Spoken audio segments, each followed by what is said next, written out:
3,000 years ago, there was a powerful empire famous not only for the wonderful things it created, but also for some of the terrible things it did. It was called the Roman Empire because its 60 million people were ruled by an emperor who lived in the Italian city of Rome. The emperor ruled over many different types of people because the empire was so big it stretched across 3 different continents. In Africa, it reached as far to the south as Egypt. In Europe, as far to the west as Spain. In Asia, as far to the east as Turkey. And in the British Isles, as far to the north as the border of Scotland, where the Emperor Hadrian built the Great Wall seen here. The Roman Empire was really just one big country, made up of many separate states they called provinces, that had been captured by the great army of Rome. And everyone who lived in the empire paid Roman taxes, obeyed Roman laws, and spoke the Roman language called Latin. According to legend, Rome was founded in 753 B.C. by Romulus, who, along with his twin brother, Remus, were said to have been nursed by a wolf when they were babies. Romulus killed his brother and became the first king of Rome, and he founded his city on this hill, near the banks of the beautiful Tiber River seen here.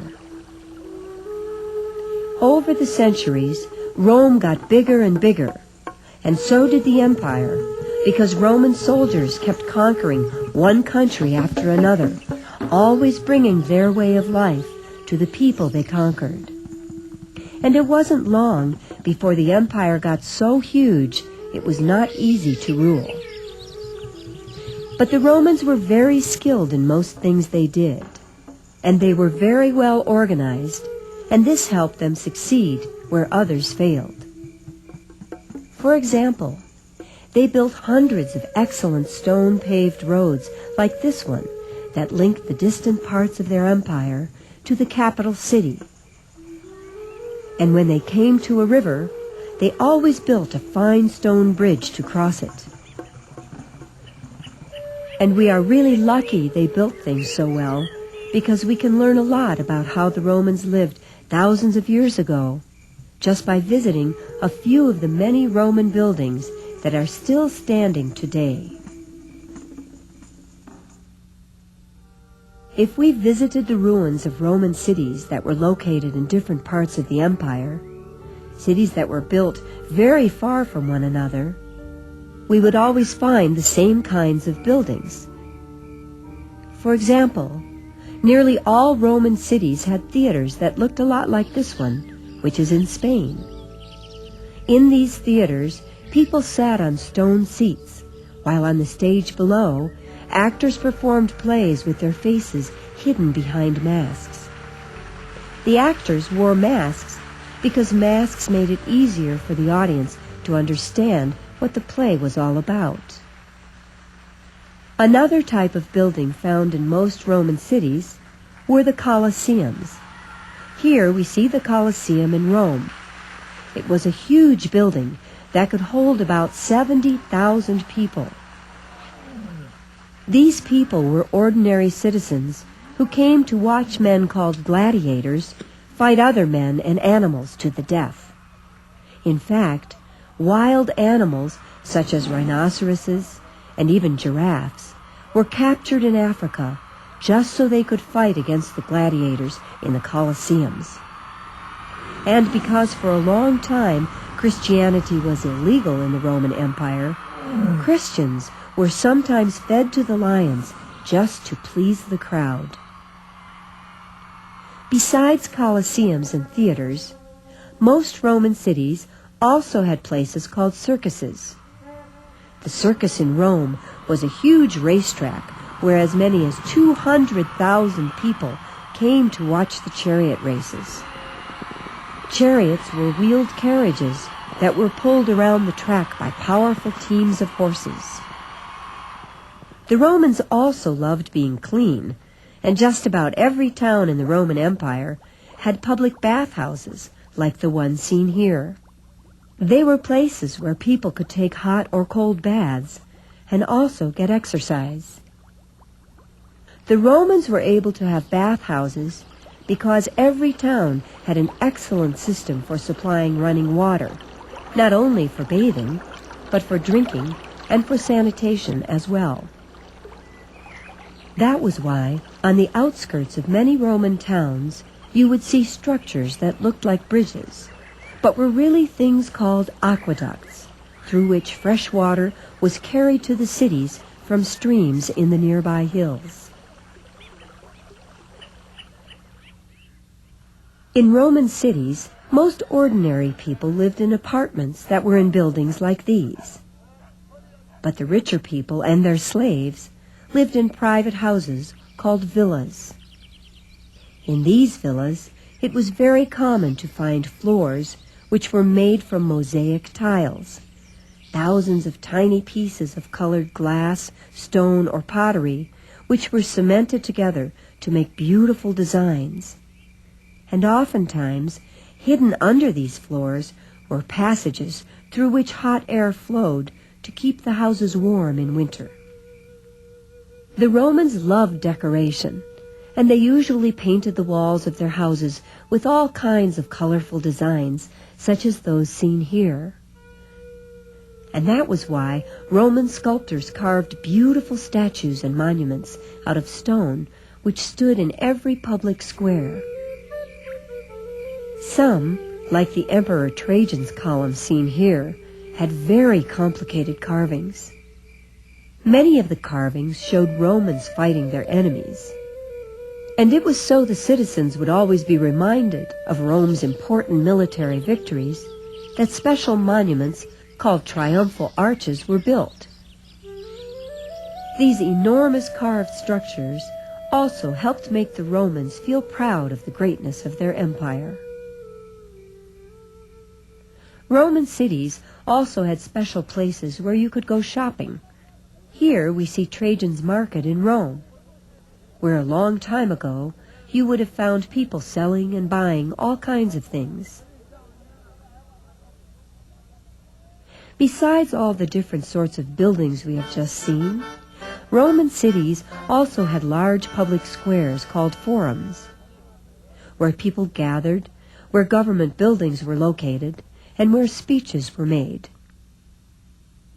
But usually, of all the buildings in their fine cities, the most beautiful ones were the temples they built for their many gods and goddesses. The Roman religion wasn't based on a book of teachings, such as the Bible or the Koran. Instead, it was a religion that developed over many centuries as the Romans took over parts of other, older religions. And ordinary Romans learned about the powers of their gods through stories called myths that had been told and retold for as long as anyone could remember. The Romans worshipped hundreds of different gods and goddesses, whose myths came from several different lands. Some, like the myths of the god of the Nile, came from Egypt, while other myths, like those of Mithras, the warrior god of light, came from Persia and were the favorites among the slaves and soldiers. But nearly all of the most important Roman myths originally came from ancient Greece. After the Romans conquered Greece around 140 BC, they gave the Greek gods and goddesses new names and worshipped them as their own. For example, the god Neptune seen here was believed to rule the sea and all the creatures that lived in it.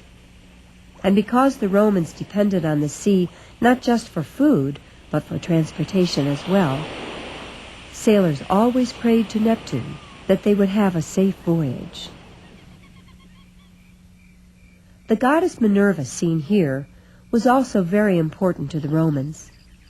At first, she was only worshipped by people who wanted to improve their skill at weaving and spinning. But later on, She was the goddess people worshipped if they wanted to be able to think better and be smarter. The god seen here is Mercury. He was the messenger of the gods, and the god of business and money. So if you wanted your business to make more money, you worshipped Mercury. And this great god is Jupiter, the king of all the gods, and the ruler of the universe. Jupiter was the son of Saturn, and was the father of some of Rome's most important gods and goddesses. That is why he is pictured here holding his daughter, the goddess Minerva, because Roman myths told of how she had been born from Jupiter's forehead fully grown. Another unusual thing about the Roman religion, which happened because people created myths about their emperors, was that the citizens worshipped some emperors as gods and built temples in their honor. Roman temples weren't like churches, synagogues, or mosques, because they weren't places that ordinary people could ever enter, since the Romans believed that the temples were the actual houses of the gods. And that was why only specially trained priests and priestesses were allowed inside. The main way that the Romans worshipped was by sacrificing a valuable animal, such as a goat, a sheep, or a cow, and then, to please the gods even more, burning the animal's flesh on altars like these that stood outside the temples. It is interesting to think that Christianity began in a Roman province called Judea at a time when animal sacrifices were still very commonplace, and that Romans put Jesus Christ to death by crucifixion because they thought he was causing political and religious trouble in the province. The Romans used harsh punishments like crucifixion to keep order in their empire. And for a long time it seemed to work, because after the death of Christ, they had 200 years of peace and prosperity. But after that, the empire began to fall apart. First, because it was being attacked more and more often by tribes from the north called barbarians. And second, because many of the emperors were so busy seeking pleasure that they had little time to rule. By the year 395 A.D., the Romans had decided to divide the empire in two, so everything would be easier to control. The western half of the empire was ruled by an emperor from the city of Rome, and the eastern half was ruled by another emperor who lived in the city of Constantinople, which is today's city of Istanbul, Turkey. And by that time, the Romans had begun to follow the Christian faith. But even having two capital cities couldn't save the empire from falling apart, because in 476 A.D., the western half was captured by the barbarians. And after that, its lands were split up into many separate kingdoms with many different rulers. But in the Eastern Empire, Roman emperors continued to rule, and many of the customs and laws of ancient Rome were kept alive, until finally, in the year 1453, the last tiny bit of Rome's once great empire was destroyed. But it is amazing to think that by then over 2,000 years had gone by since the founding of Rome, and that during this time, lots of very big changes had taken place in the world.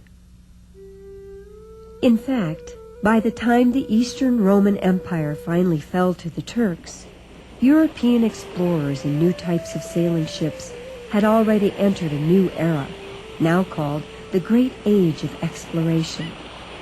And they were well on their way to finding continents and races of people the Romans had never even dreamed of.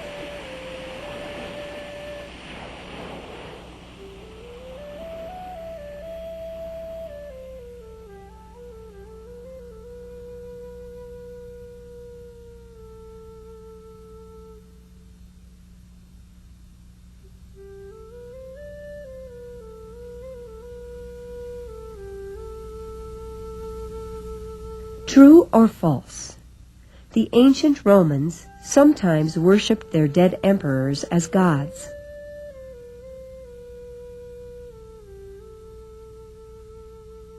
True or false?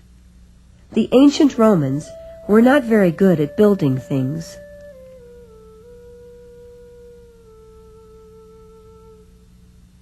True or false? The Roman Empire was on 3 different continents.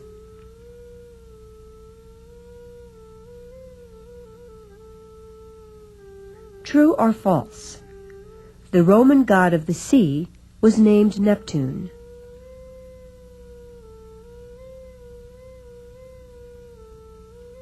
True or false? You would expect to see acrobats and clowns at a Roman circus.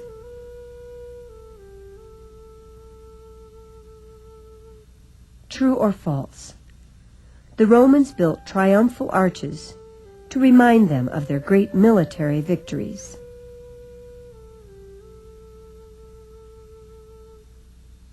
True or false?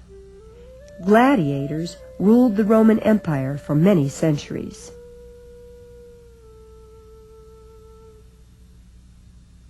True or false? Roman roads were called aqueducts.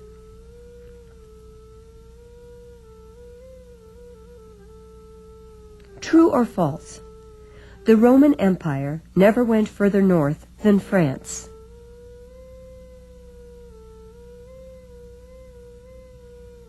True or false? Jesus Christ was born in the Roman Empire.